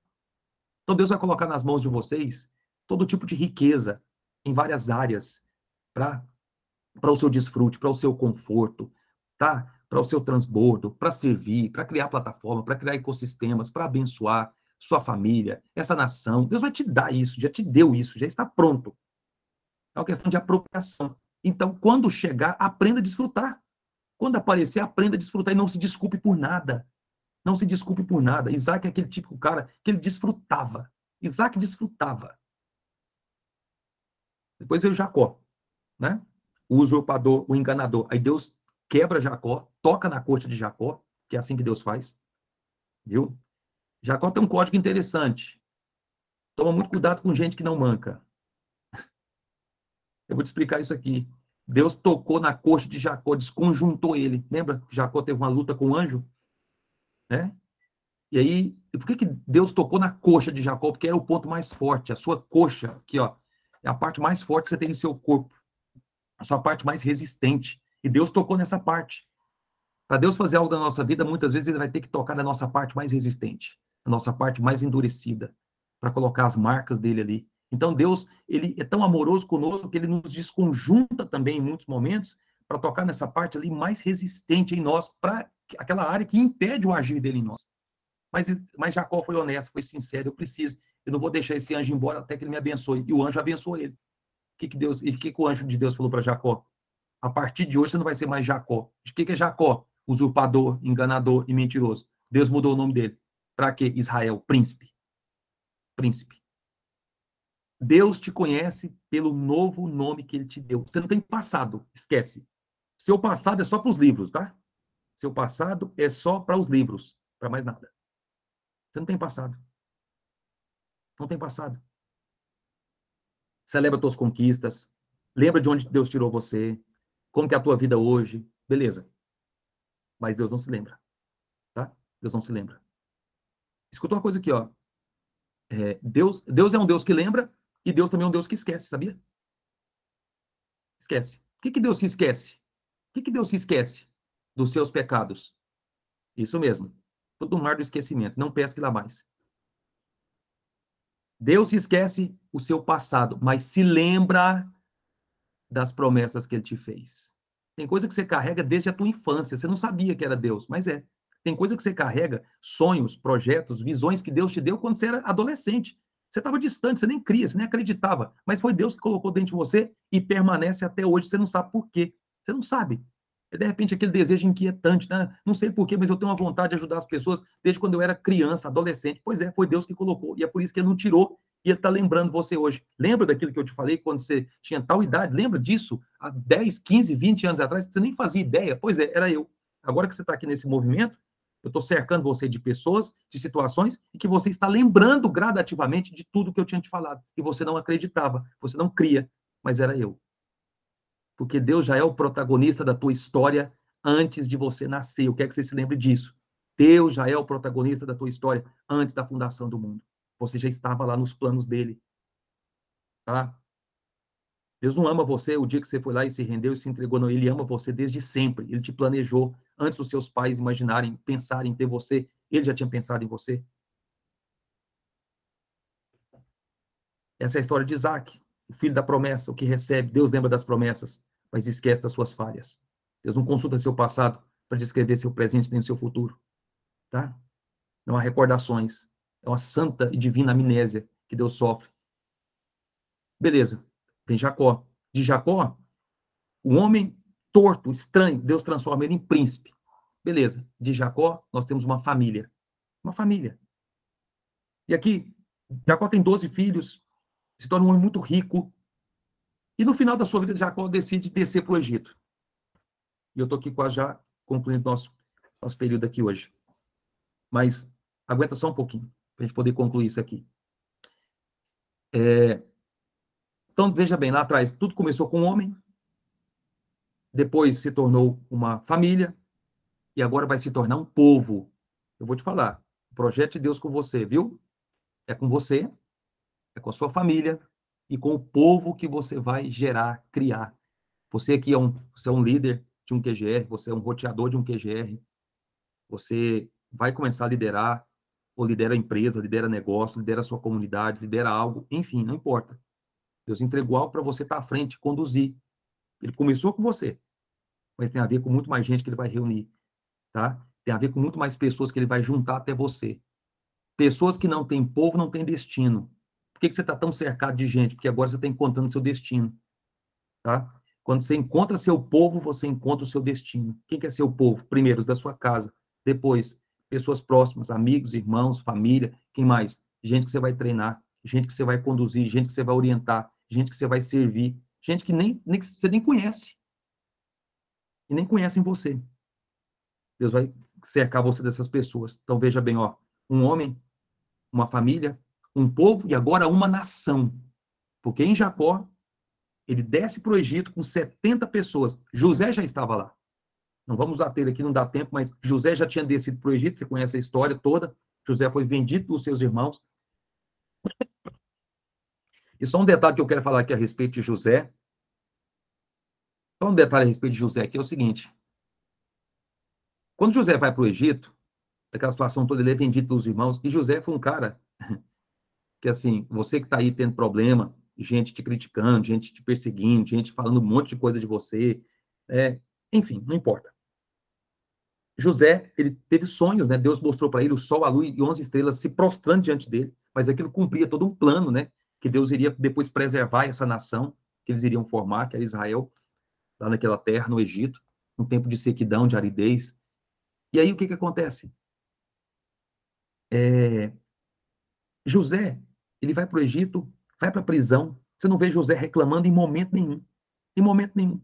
Ele vai para a prisão, sofre todas aquelas situações e Deus começa a falar com ele. Olha aí, ó, mais um homem que ouviu a voz de Deus. Levou pedrada, mas agora diminuiu um pouco.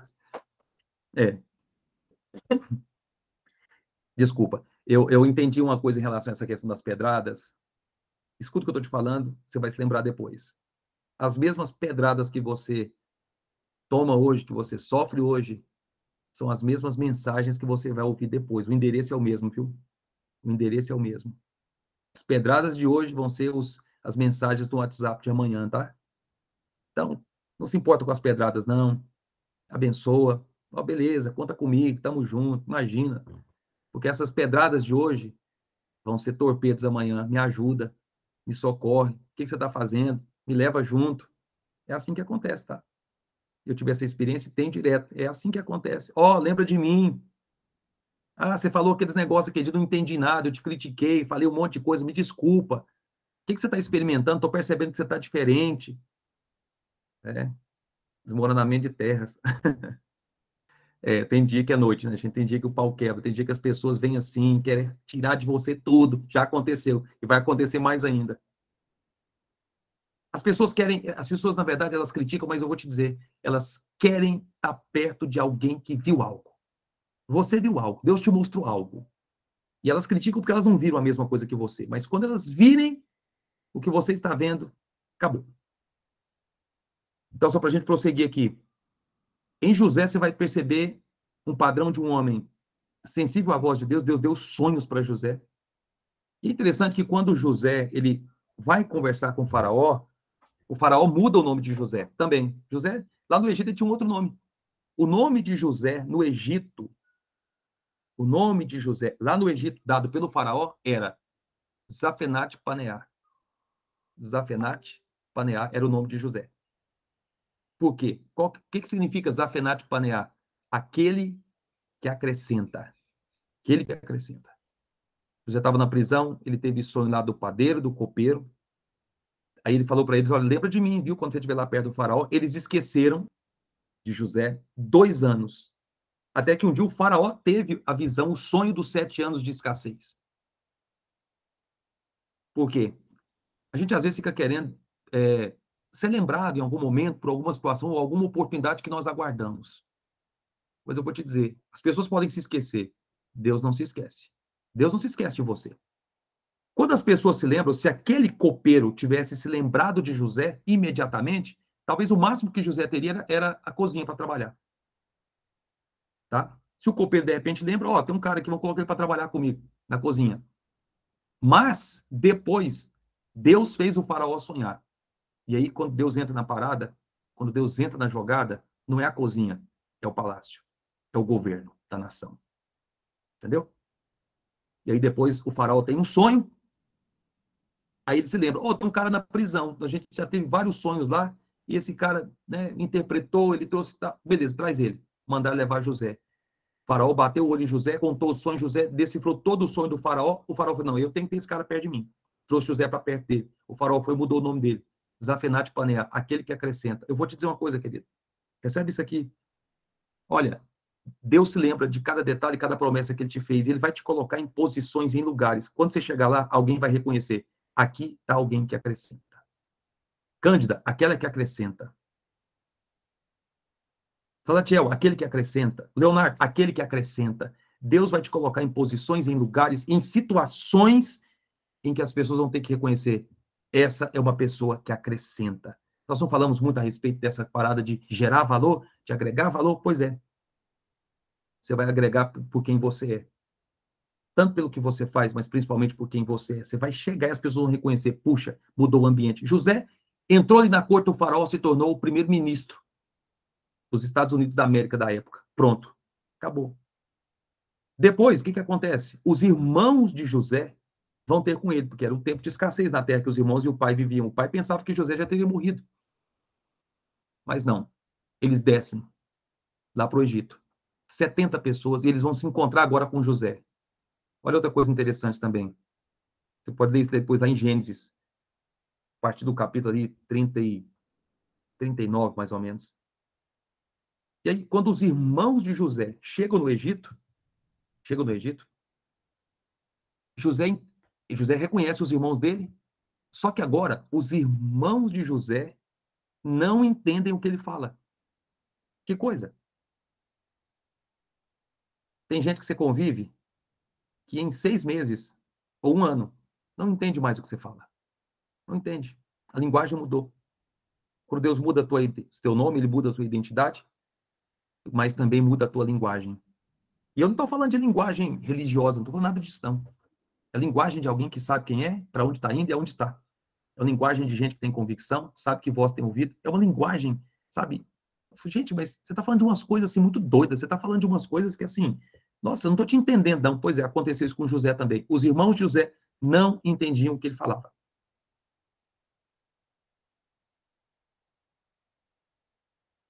E prosseguindo, daquele povo que desce para o Egito, eles se tornam 2 milhões de pessoas. Deixa eu só ler aqui umas... a editora, a Age Editora, top. Gente que quer escrever a própria história, top. Muito bom isso, hein? Eu quero depois ter mais detalhes a respeito, quer conhecer mais desse projeto de vocês. Eles descem, depois eles vão subir para uma terra. Amém. Amém. Daquelas 70 pessoas, eles ficam 430 anos lá no Egito, presos, escravos. E aí Deus chama Moisés para libertar esse povo. Deus chama Moisés. Deus opera sinais, maravilhas por meio de Moisés. Deus liberta aquele povo e vai mandar eles agora para uma terra que manda leite e mel. Canaã, que é a terra que eles foram, e estão até hoje, inclusive, aquela terra ali, Israel, é Canaã. Aquela terra é uma terra que manda leite e mel, mas teve um processo antes. Processo de passar pelo deserto. Porque o que acontece, gente? E aí que está o como aprendemos a ouvir a voz de Deus. Está nesse processo também de ouvir Deus até mesmo nos momentos de escassez, numa ou em outra área. Em um tempo de sequidão, em um tempo de aridez, em um tempo de desconforto que nós passamos, tudo isso pode ser deserto. O deserto ele tem várias características, o deserto ele pode ter várias conotações na nossa vida. O povo sai do Egito, não são mais escravos. Moisés os liberta, não vou me deter nesse aspecto, eu quero falar da nação depois que entra em Canaã. Deus levanta esse líder, Moisés, para conduzir esse povo. E eles vão passar por um período de 40 anos no deserto. Alguns estudiosos dizem que era para ser 40 dias. Mas para cada dia, gente, isso aqui é muito forte, para cada dia de murmuração, de reclamação que eles tiveram no deserto, Deus acrescentou 1 ano naquele lugar. Eu quero que você pegue um negócio aqui hoje, que para nós também precisa ser assim, um tipo de encorajamento, mas ao mesmo tempo também um alerta. Quanto tempo que eu vou passar nesse período de sequidão, de aridez? Quanto tempo que eu posso passar num tempo de provação? Depende. E depende, sabe do quê? Tem uma coisa que um amigo meu fala, e eu concordo muito, acho que faz sentido. Ele fala assim, olha, o seu deserto tem o tamanho da tua língua. Meu Deus. Por quê? Se é reclamação, se é murmuração, vai demorar mais. Vai demorar mais. E fala a verdade, gente. Então é uma coisa muito desafiadora para nós sermos gratos constantemente. Gratidão não é fácil, não, gente. Não é fácil ser grato. É muito fácil ser grato quando está tudo bem, não é? Quando está tudo bem, quando está tudo rodando direitinho. Mas não é fácil ser grato quando o pau está quebrando, quando a treta está forte. Não é fácil você ser grato quando não está saindo do jeito que você espera. Não é fácil. Quando as coisas não vão bem, quando os negócios não vão bem, os rendimentos não vão bem, os investimentos não estão dando certo, sabe? Não é fácil ser grato nesse momento. Mas aí que tá. De repente é um tempo de prova, é um tempo de deserto. E se tem um lugar que nós precisamos parar para ouvir Deus, é num tempo de prova, é num tempo de deserto. É um tempo que você ora, que você jejua, é um tempo que você medita mais, é um tempo que você estuda mais, lê mais, é um tempo que você se conecta mais. Mas é um tempo também de ser grato. O que vem antes da multiplicação é gratidão, não é murmuração. Sempre que Jesus fez milagres, ele sempre pegou o pão, não importa qual tipo de pão era, não importa qual tipo de peixe era, ele pegou, levantou e deu graças. Porque o pão que é agradecido é o pão que é multiplicado. Qual que é a empresa que prospera? A que é agradecida. Qual que é o negócio que prospera? É aquele por meio do qual você agradece. Qual é o dinheiro que multiplica nas suas mãos? É aquele pelo qual você agradece. Ah, isso não está do jeito que eu quero, mas pode ficar. Pode ficar ainda melhor se você agradecer. E o povo está passando pelo deserto, está difícil, está seco, está árido, e eles estão murmurando. Estão murmurando, era muito melhor quando eu estava no Egito, era muito melhor quando a gente estava lá comendo cebola, melão, a gente tinha fartura. Mas era escravo. Você não via, mas vocês eram escravos, porque escravo não vê quando é escravo. E precisa ser, assim, despertado e sacudido para sair da escravidão. Estava tudo muito bem, mas havia escravidão. O povo sai, e agora passa pelo deserto, 40 anos. Mas os 40 anos, lá em Salmos diz que até as chinelas, as sandálias dos pés deles, as sandálias dos pés, não se corromperam, porque Deus cuidou de tudo. A bondade de Deus estava com eles. De dia, tinha uma nuvem sobre eles, porque o deserto, de 50 graus, tinha uma nuvem cobrindo eles. E a nuvem se movia, e eles se moviam também. mas à noite tinha uma coluna de fogo, porque à noite é um frio terrível no deserto. Tinha uma coluna de fogo no deserto. Você vê, ambas representam Deus. Na sua vida, querido, escuta uma coisa. Em momentos na sua vida, que é uma nuvem que te cobre do calor, mas às vezes é uma coluna de fogo que te cobre do frio. Porque Deus está interessado em cuidar de você nos mínimos detalhes, em cada situação.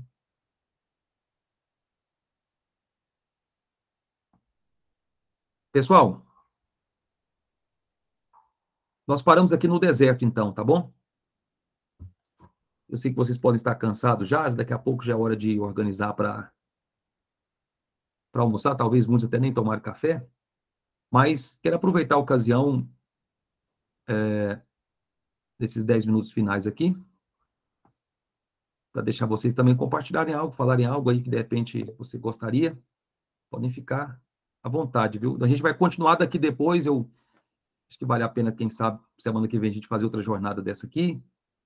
Vamos pensar direito se a gente faz. A gente vai ter a nossa escola aí de Bíblica dos Generais, isso aqui foi um esquenta, né? Algo assim fechado e tal, não transmitimos pelo canal da plataforma, até porque está tendo lá as nossas missões, mas depois nós vamos ter mais ocasiões como essa.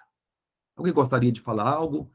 Eu não vou perder a oportunidade, né, de ouvir meus queridos roteadores aqui também, pelo menos uma frase, pelo menos alguma coisa. Eu tenho um carinho muito grande por vocês e gostaria muito de poder ouvi-los, né, e os nossos outros queridos irmãos. O que eu botei agora. Eu estava na fonte, não sabia. Gratidão, irmão. Só isso para falar. Obrigado, meu irmão, pela sua presença aqui, viu? Um beijo para você. Sensacional. Sensacional. Bom demais, cara. Show. Fala aí, Cândido. Gostaria de te ouvir também. Pela entrega. Amém. Tamo junto. Impressionado de ver, assim, tipo, como que a gente pede as coisas para Deus e aí você vem e ensina a gente o que a gente está precisando aprender e você vem e fala, assim, ao coração da gente. Nossa, tô impressionado. Amém. Foi uma manhã para a gente se alimentar. Para a gente se alimentar. Era para a gente ter saído para viajar 8 horas, nós ficamos aqui, ó, porque, tipo, não tinha jeito de sair. Tipo, como é que perdia? Não, e outra coisa, foi uma manhã para a gente se alimentar. Obrigada, Matheus.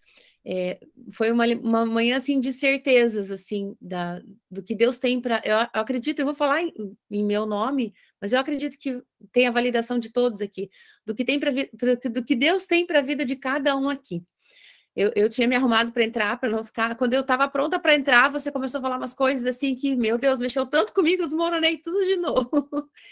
E obrigada, porque foram palavras, você foi muito usado hoje pelo Espírito Santo. Foram palavras assim que tocaram na alma. Não foi só sobre Bíblia. Não foi só uma aula sobre aprendizado sobre a Bíblia, enfim, mas foi muito emocionante. Você foi certeiro, assim. Então, trouxe muita validação do que de repente em mim estava ainda em construção. Quando você falou assim, Deus trocou o seu nome, e ali passou um filme na minha cabeça, assim, sabe? E como você era conhecido.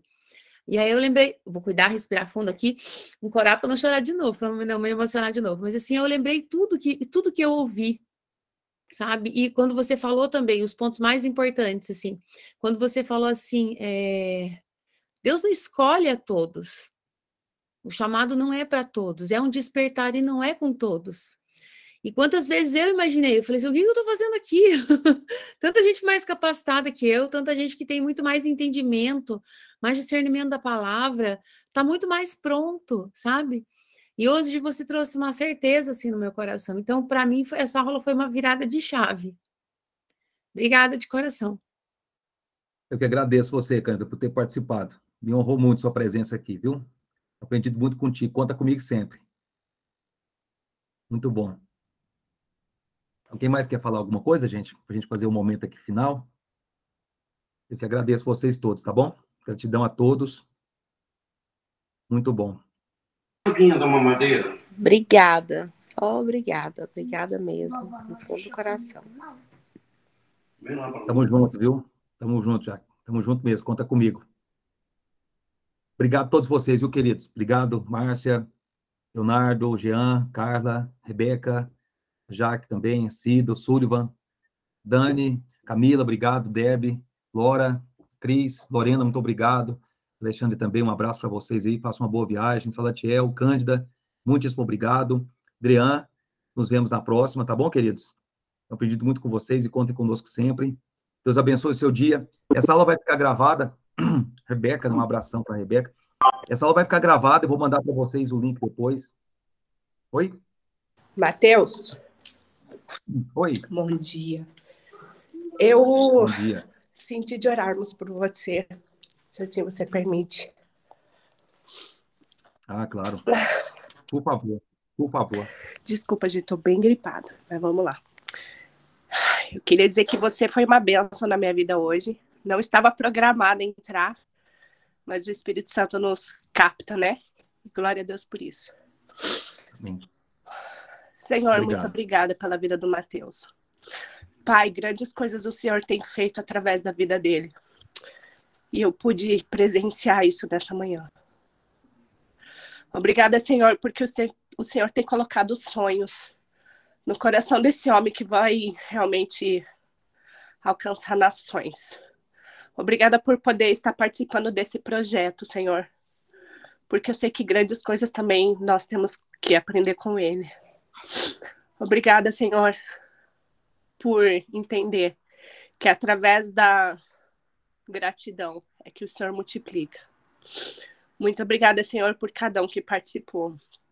Muito obrigada por cada um que o Senhor trouxe até aqui. E obrigada por aqueles que ainda vão vir. Em especial, mais uma vez, obrigada pela vida do Matheus, Senhor. Todos os sonhos, todas as visões, tudo aquilo que ele tem contemplado e visto nas estrelas, como foi com Abraão. Eu sei que o Senhor vai fazer na vida dele. É assim que o Senhor colocou no meu coração, vendo que ele vai alcançar as nações através daquilo que o Senhor tem colocado no coração dele. Em nome de Jesus, eu te agradeço. Amém. Amém. Muito obrigado. É real, viu, Matheus? É muito real. Aquilo que o Senhor tem colocado no seu coração e na sua visão não é nem o começo ainda. Contempla e escreve cada coisa que ele tem te visto e visão. Amém? Amém. Eu recebo essa palavra, eu acesso essa verdade. Muito obrigado, viu, Camila? Um abraço para você, querida. Boa recuperação aí dessa gripe. Obrigado. Muito obrigado. Queridos, só posso desejar aquele dia fenomenal para vocês, que foi para isso que vocês levantaram hoje. Um beijão, viu? Amo vocês. Tamo junto, contem comigo, tá bom? Bora para a foto, né, Cândida?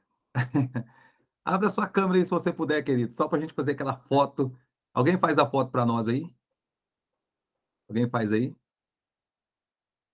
Aquele sorriso. Marcelão, um abração para meu irmão querido. Boa recuperação para ele também. Deixa eu tirar aqui, pronto. Aí, então, bora lá, generais.